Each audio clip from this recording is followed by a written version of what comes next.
Hey Tea Club, really special variety that we got for you this month. It's called the Seven Color Shung, and it's really spectacular. So, what we have is a young shung from Nanwa Mountain as the base, but it's blended with three flowers: the chrysanthemum, the rose, and the violet. The chrysanthemum is especially good for reducing the body heat, right? Great for the summer, right? The rose is also great for the heart and the blood flow and circulation, good for your complexion as well. Whereas the violet, that's one specific for mental clarity, focus, concentration, and kind of spiritual attunement, if you will. So between the three flowers, you kind of get body, mind, spirit combined with the tea. It's really quite special. So I want to warm up my gaiwan here. I don't want to go too hot, right? 190 is a good place to start and kind of gradually work your way up to boiling as you progressively steep. Now, the reason why you don't want to go too hot, okay, because for one, the shung, the raw pu'er, those typically like to brew a little lighter and then you work up to boiling. But the chrysanthemum, the rose, those can take the heat. Of the batch, it's the violet that's really delicate. And so brew it about 180 or so, right? So I'm gonna go ahead and put this into my vessel. I'm gonna give it a nice rinse. And for those of you that are new to this tea club or new to this brewing experience, the idea of this rinse is to kind of wash off the storage, wash off the vintage, and kind of give it that initial awakening so that you're brewing the tea from the inside out as opposed to the outside in. And for this process, because it's so densely packed, and you can let it rest for upwards of a minute or so, right? Really give it a chance to percolate. Now, let's go ahead and just get going on this. That initial rinse gives you a chance to kind of observe the color, observe the clarity, observe the viscosity. You get hints of the fragrance, and that's going to give you insight as to what the flavor will be like. And I really like to smell the lid. Mmm, floral notes, stone fruit, apricot. Wow. I love shung for that. You know, you really get these dynamic aromas that come just from wetting the leaves. And then you get the oils and the tannins, and oftentimes that'll leave a pleasant fragrance in the decanter as well. Okay. Now, after having that initial rinse, it's typically a good idea to let the tea sit for a little bit. You don't want it to cool off, but you do want it to breathe. And consider this gaiwan with the lid on. It's almost like a sauna of sorts. And so that tea, which is, really densely pressed and condensed, now it has a chance to kind of breathe and bloom and open up for us a bit. Okay. So we'll say that's enough time. Again, we're brewing at about 180 or so. You want to gradually introduce the heat over progressive steeps. Just give this a quick flash steeping, some gentle agitation before I pour it off.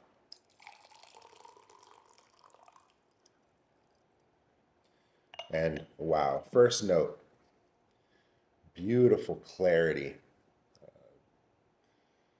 nice color, very, very light and pale, typical with these young shungs.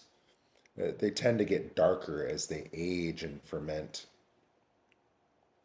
I'll go ahead and pour this off. Let's see what we got here. Initial fragrance. Mmm. Light smokiness, a little bit of vegetal, a little bit of floral. Oh man, that's nice. Yeah, this is where it's at. If you go too hot initially, specifically with that violet flower, you run the risk of really pulling out some bitter notes early on. So again, start light.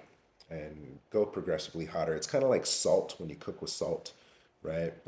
You can always add more, but it's hard to take it out. And so you can always go hotter. You can't go cooler, right? So start on the cooler side. Kind of work your way up as you get to know this tea better and better. Now,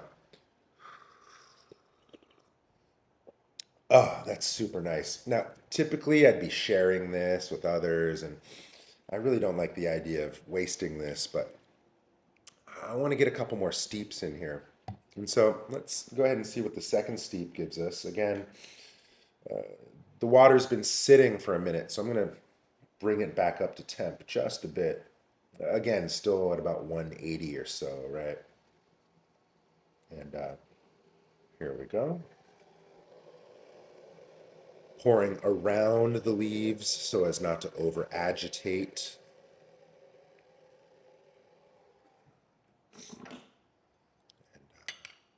Let's see what we got for steep number two.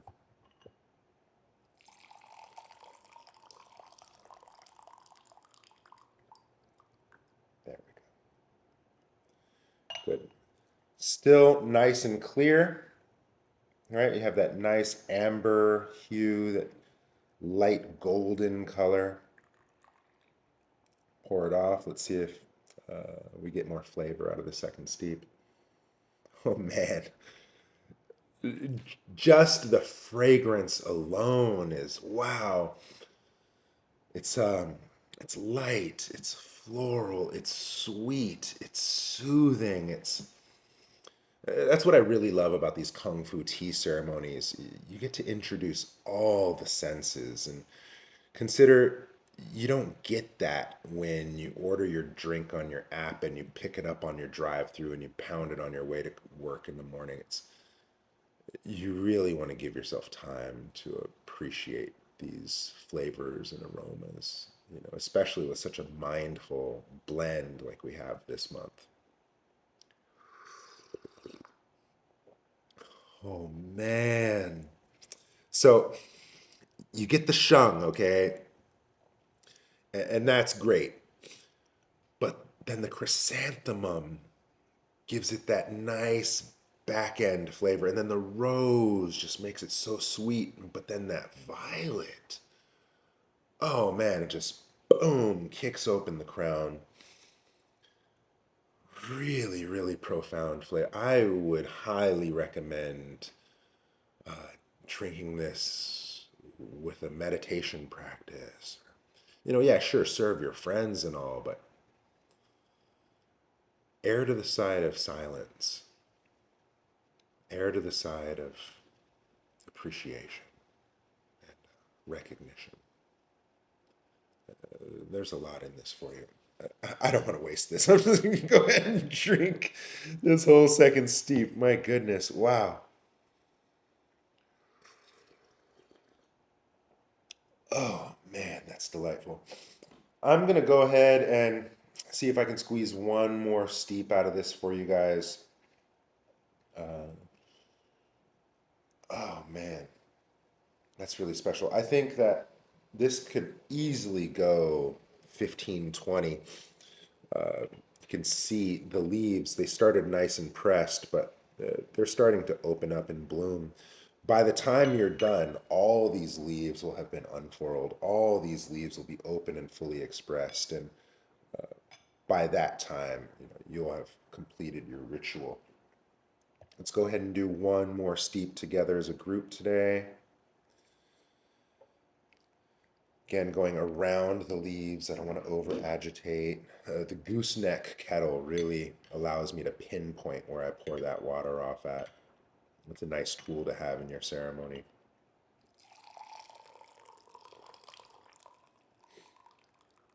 Okay, let's see where we're at.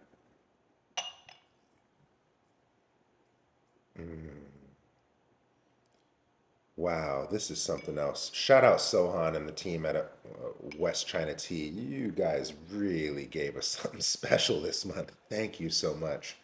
This is quite fantastic.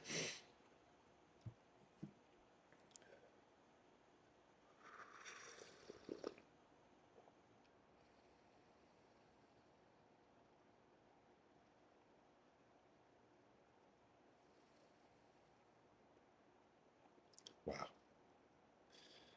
So, had I been brewing this for guests, I would stay at about 180, 185 for the first several steepings. And you can tell when the flavor and color start to fade, that's when you want to kick up the temperature a little bit. You can go progressively, right? So 180, 185 to 190, 195, all the way up to 200 to 212 to full boiling, right? And, take your time to get there. Specifically, again, with that violet, that way you just gradually acclimate it to the heat, gradually awaken it, and pull out that essence so it doesn't all get shocked out all at once, giving you that bitterness, right? Get one last cup with you guys.